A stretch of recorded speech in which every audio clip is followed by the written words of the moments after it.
be speaking today, and I will call this message the Atheist Plea. All throughout time and throughout recent history, and pretty much for sure, it's just basically time just repeating itself, just as we've seen before, as we saw during Job's time, where he had an entire world that didn't believe in God. Amen. And there was only the two in his family that believed in him. You have Lot, who basically had a family and lived in a town that didn't believe in God. And he had an uncle who basically prayed for him so that the town wouldn't fall apart.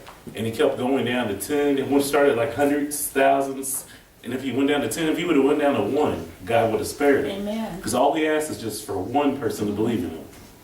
So what I'm going to speak on today is just basically the path the devil has taken is to try to completely take God out of the heart of man. Amen.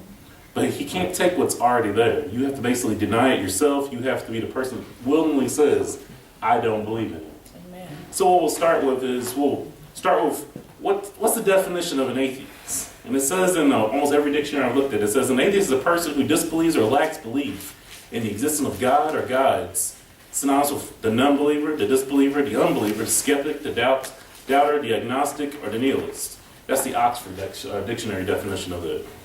Unfortunately, that's becoming more and more in this country and around the world. Amen. What a lot of people are starting to believe. And they don't get, well, if you don't believe in God, that means you believe in something else. Mm-hmm. Amen. People are like, well, I don't believe, no. You don't believe in the right God. You just believe in your God. Mm-hmm. First of all, what do you mean? Some people's gods are Bible. Some people's Amen. God is science. Some people's God is the fact that they just want to go against anything that's the norm. Amen. That's their God. People think that by lacking faith in, especially the Christian God, that they somehow have figured something out. Like I was talking to a friend several months ago. He was going deep into me and told me, I don't believe in God because I don't believe in religion. And I was like, okay, keep expounding on that. And the more he kept talking, the more he started talking more about Eastern religion. So he didn't call it religion, he called it the Eastern way of life. I was like, what do you think believing God is? It's a way of life. He goes, no. It's not. Like then he finally got to. He started talking about Buddha. Started talking about all the different various Eastern faiths and start saying stuff like, well, I believe in that because that's what I believe in, because that's what I've educated myself in. It's like, but what do you mean? He said, we didn't start war whenever these people didn't believe. It's like, dude, all these people started war. All these people have chaos. All these people have things that happen because they've lost their belief in God. Mm-hmm. So what we'll do first, we'll jump over to Psalms 14, verse 1. Because I love saying chapter, because I keep forgetting Psalms, always Psalms 14, Psalms 1, Psalms 3. So we'll jump over there. It says, the fool has said in his heart, there is no God. They are corrupt. They have committed abominable deeds. There is no one who does good. That's the simplest way, the reason why people lose their belief in God. They think since all around them is sinking sand, that somehow, because of that simple fact, there can't be a God. They forget one simple thing that God gave to all of us. He gave us what? Free will. Amen. God is a God who loves you. God is like that parent who basically gives you all that you need, and then he lets you go. And once that's inside of you, he basically knows, since you know what I told you to do, it's up to you to come back to me or to stay within my faith. People are like, well, Jason, all these things are happening. It's like, and they're created by who? Man, why is it every time something good happens, it's because of you? If anything, something bad happens, it has to be because of God. Mm-hmm. Why can't God be telling you, I'm letting you be what you want to be? Good or bad, that is what you want to be. You made your decision. Amen. He's like, you always can come home. Just like the story of the prodigal son, you always can come home. Amen. No matter how bad it's been for you, Right. you can always come home. That's the reason why people want the atheism movement to basically to move out, to start to reach everybody like a fervor. You know what that sounds like? It sounds like an anti-religion. It sounds like you believe in the devil. People want to just not say what it is. People want to just come out and just say straight up, I believe in Satan. That's all they want to say. Because you even have these other people that don't believe there is a hell. Hell is what you make of it on earth. But then we can go to heaven. Because all of us have the oneness of it all. And you're like, that's confusion. Mm-hmm. Amen. I was like, there is eternity. There is a heaven. There is a hell. Even the most simplistic cultures know this. Every single variation knows this. The ones who don't want you to know this is basically every demon and every situation, principality wants you to believe. They're sitting there laughing. Look at these idiots. They don't even believe in God. We already lost. They don't know that. Amen. But we can get them to not believe in God. We got them.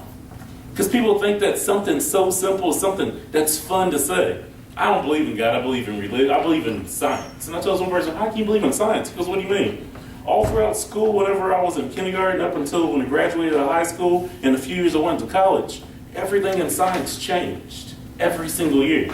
Every 2 or 3 years, something new happened. Like back in the day, the world was flat, and everything revolved around us. That was science. And then later, we became a sphere, and we revolved around a sun. That was science. Then later on, we found out there wasn't 5 planets. There was 9 planets. But then they took away a planet. Then they said there was only 20 moons around Jupiter. But now they're saying there's 64, maybe even 94. Well. They're saying that basically things you look into the past, you're looking into the past, you see this. But then they found out when they got more powerful telescopes, no, that's just around the corner. That's what you believe in. You believe in confusion and guesswork. God's like, I don't have confusion and guesswork. I have Amen. one simple thing. Praise the Lord. Believe in me, believe in my son, and you can make it. Amen. The atheist plea is a simple plea. Stop believing in God and believe in my father, Satan, and you can come on home. They have this silly little phrase, people like, I'd rather be a ruler in hell than a servant in heaven. I'm like, so let's get this straight. You're somehow going to rule an eternal being that knows more than you know, that's been playing you for all eternity, that knows they lost. It's going to bring you just so they can have company. You think you're going to rule over this person in all of his armies that basically fight all the time. And they've been doing it before you were even a twinkle in eternity's eye. Who passed that? Who's telling people that? It's simple. It's Satan. Amen. He wants company. Why is it so hard for people to get that? Amen. It says in Psalms 53, verse 1, the fool have said in his heart, there is no God. They are corrupt and have committed abominable injustice. There is no one who does good. Why does it keep going on saying over and over in the various Psalms? Because out of the voice of 2 or 3, Amen. every word is confirmed. Why did they have to go out of their way to tell you twice in Psalms Amen. what that was? They're trying to get it through your head. You are a fool if you believe there is no God. Amen. You are not that. You're that person that just, for whatever reason, believes that if somehow I hold on to something to be a little different, I can be a better person. It's like a famous preacher's wife that lives out on the West Coast said, some people become more educated beyond their own intelligence. They get to the point where they're so smart they're stupid. What happens is you get a brain fart because things are popping into your head you can't understand. And God tells you something simply, so my ways are not your ways. Amen. My thoughts are not your thoughts. Why does he say that? He knows what will happen to you. Some people can't handle it. And when I say some people, I mean almost all of us can't handle it. That's right. That's why when they say they look deeper into the expanse and they look in space and they're like, it seems like it just keeps going on and on forever. It makes no sense because it's like it's infinite. That's because it's not for you to understand. Amen. It's for people like, well, I'm going to keep on making more powerful. Here's what's going to happen. You're going to make a more powerful telescope. You know what's going to happen when you look into it? You're going to find something you didn't know about. You're going to make a more powerful telescope, you can find something you don't know about. And it's going to be that endless thing. And what happens to science? Well, now we got to get our erasers out, and we got to erase what we wrote. And now that's not a law. That was nothing but a theory. That wasn't a theory. That was a guess. That wasn't a guess. He was just flat out wrong because the people that we thought were crazy are actually the smart ones now. That's what you believe in. That is your God. Understanding. God's like, I didn't say anything's wrong with science. Only thing's wrong is when you make that your God. That's when you have the atheist plea. Anything that's not God, I'll believe in. But you're like, but you're still making this person your God. Some people make some preachers and leaders their God. Because people don't want to hear that. There's a lot of people in the church. They get to a point where they get so much fervor and so many people following them, they start believing they're a God. What's that one person that everybody died for? What was it? Jim Jones. Jim Jones. When you're at a point where you stop believing in God and you start believing in a person, you've basically fallen. Amen. You have to realize and think about it every day and question every day what a person says and always look into the Bible. That's in line with what he said? And if it isn't, Amen. you stop believing in God, you become an atheist just like every other person. You can be a Pharisee. Pharisees is a simple name for saying you're an atheist. We had that one movie where they did a person had the sky cracked and it was like a Left Behind or one of those kind of stories. And the preacher sitting at his pulpit and looked at his congregation. Everybody disappeared and he was left behind. They go, how'd your congregation go, but you didn't go? He goes, I didn't believe anything I was preaching. Be like, you're an atheist at church, preaching to your congregation. Everybody absorbed what you were saying, and all you cared about was looking good and getting the money and the adoration. God's like, I'm not going to judge them because they actually believed in me. I'm going to judge you for not believing in me. And it's pretty simple. All you have to do is come back home. Just ask God for forgiveness and come on back home. And people are like, but Jason, it's hard to believe in something that's not there. I know. No one ever said it was going to be that easy. You have to every day believe in it. Just like people, like what's Dad, his favorite story he was saying when I was little. Every time you wake up in the morning, you're using faith. And they're like, what do you mean? You go to bed having faith you're going to wake up the next morning. You sit down every day having faith that that chair is going to hold you up. Amen. You walk into your car and you start it up, having faith it's going to start up. What happens when the car doesn't start? Everybody loses their mind because they're shocked it didn't start. That's because you had faith that person who put it together right, so you can go to and fro. Amen. You had faith every day you walk into work 40 hours a week, sometimes 80 hours, sometimes 120, that person will pay you at the end of the pay scale. Amen. If you have that much faith, why can't you believe in a God who created it all? Amen. Someone had to create it all. Like one person, he's gotten so educated beyond his own intelligence, he believes that the universe created itself. He said, out of order brings disorder, and out of disorder brings order. And I'm like, hold up, what? Did you just confuse yourself? So, no, I got 50 degrees, so I can't be confused. That is the atheist plea. Anything that's opposed to God, as long as you don't believe in Him, they're like, we're happy. That can't be nothing but satanic and demonic. Amen. Think about it. In the heart of man, what is put in the heart of man? Eternity. Why is that? Because he said in every single culture, everyone's always obsessed with the afterlife. Everybody's always obsessed with some higher power. God's like, because I put it in you at the beginning of creation to know I exist. That's why people have to fight so hard. And even people who supposedly are not religious, I don't know if you should be talking about not believing. You shouldn't do that. If you put yourself above them, you're going to fall. Amen. It's just simple as that. There is no ifs, ands, or buts. But they're not going down. No. Stop looking at the timetable. Right. God doesn't look at time the same way we look at time. Right. One person said it best in a little poem. He goes, a minute to God is like 1,000 years. Amen. And like an hour is like eternity. What you think is not happening in time, it's all in His timetable. He said this person did this, and this person did that in generation past, and prayed for their previous or their succeeding generations. So He has to give them a measure of time because He promised it to all the person's ancestors. So those descendants, you're trying to figure out why do they keep getting time? It wasn't because of them. Someone's praying for them, Amen. Hoping they'll get that moment, that eureka moment, Amen. To come on back home. To get to the point where you're so down on yourself, like that prodigal son saying, I've had enough. If I have to be a servant to my own father, to my brother, I'll do it. When you've reached that point, when you start believing in God so much, you've fallen so hard that you have nothing left but God. God's like, now I can work with you. Amen. Come on home. Because we have it says in Ecclesiastes chapter 3, verse 11, He has made everything beautiful in its time. He has also set eternity into the human heart.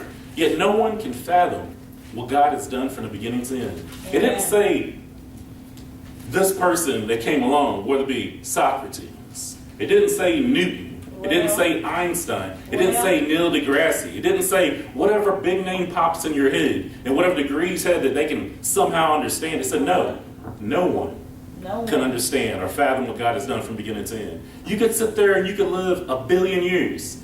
In fact, you could live an eternity and you still wouldn't know what God knows. God's like, all I have to do is say a word and it comes into existence. So what do you mean? When He said you can have faith as small as a mustard seed, you can move mountains. God's not saying that what people are just saying. He's saying that hyperbolic and He's trying to basically give you symbolism. No. He's saying what He could do. Mm-hmm. And He's trying to give you faith to know you could do it too if you just believe. Amen. He's saying if you just believe in me, I'll move everything for you. Amen. If you just believe, I'll move that person away from you. If you just believe, I'll open that door for you. If you just believe, I'll have that job that basically came out of nowhere, just pops into your lap. You have a car company that basically was open just for the time you were looking for a car to get you that car. It then folds up and disappears after. He said, all you have to do is just believe. Amen. You have a person who basically volunteered at a hospital, has no experience in getting a new job because you just believe. Amen. You have a person who could not have kids. All they do is just believe. Amen. And guess what happens? Look at in the Bible you have Abraham. How many years did it take for him and Sarah to have their baby? They had to start believing. You saw what happened. They fell and caused a lot of turmoil we're experiencing to this day. Amen. Because God's like, I still gave you freedom of choice. You've made your mistakes, but all you have to do is just believe. People are like, well, all the bad happened. Why didn't he step in? He did step in. He told you just believe. Amen. And because you didn't, there's consequences. He'll bring you out of it, but the consequences are going to still be there. Amen. God's like, stop looking at the entire world and thinking that's somehow a reflection of me. No, that's a reflection of you not believing. Amen. If you would just believe, you can have anything. Anything will be possible. That's why the atheists basically keep pleading for you not to believe, because they can take that belief out of you. They can take over the entire world and bring it down. Amen. And it says in Hosea chapter 4, verse 6, my people are destroyed for lack of knowledge, because you have rejected knowledge. I also reject you from the beginning, my priests, since you have forgotten the law of your God. I will also forget your children. People keep forgetting.